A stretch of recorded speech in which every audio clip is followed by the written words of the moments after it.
आजादी का हमारे जीवन में अर्थ क्या? ये वर्ष उत्सव के नहीं परीक्षा के थे। लाखों लोग विस्थापित हुए। 1947 भारत स्वतंत्र हुआ, देश आजाद हुआ। लेकिन क्या देश का नागरिक भी वास्तव में आजाद था? सड़कों पर उत्सव था, पर दिलों में असमंजस। लोगों के मन में एक ही प्रश्न था, इस आजादी का हमारे जीवन में अर्थ क्या? ये वर्ष उत्सव के नहीं परीक्षा के थे। लाखों लोग विस्थापित हुए, परिवार बिखर गए, दुख और अनिश्चितता दैनिक जीवन का हिस्सा बन गए। स्वतंत्रता तो थी, लेकिन सुरक्षा नहीं। ना समान कानून था, ना ही न्याय की गारंटी, ना सम्मान का आश्वासन।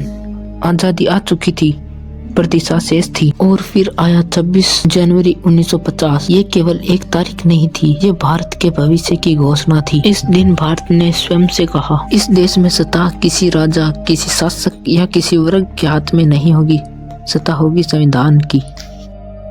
इस दिन के बाद हर नागरिक कानून की दृष्टि में समान हुआ। न्याय अब कृपा नहीं, अधिकार बना। अभिव्यक्ति की स्वतंत्रता मिली, मतदान का अधिकार मिला, सम्मान पूर्वक जीवन जीने का हक मिला। पहली बार एक किसान, एक मजदूर, एक स्त्री, एक वंचित नागरिक गर्व से कह सका, यह मेरा देश भी है।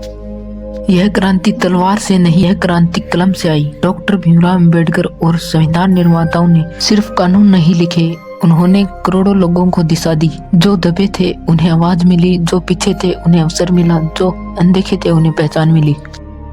गणराज्य का अर्थ स्पष्ट है, न कोई कानून से ऊपर, न कोई कानून से नीचे।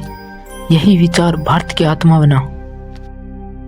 आज हम तिरंगा लहराते हैं, परेड देखते हैं, उत्सव मनाते हैं, लेकिन हमें स्वयं से पूछना चाहिए, क्या हम संविधान को समझते हैं?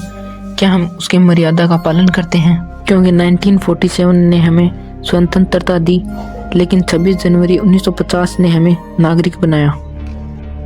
संविधान के बिना स्वतंत्रता अस्थिर होती, संविधान के बिना समानता एक सपना होती, संविधान के बिना हम आजाद तो होते, पर सम्मानित नहीं।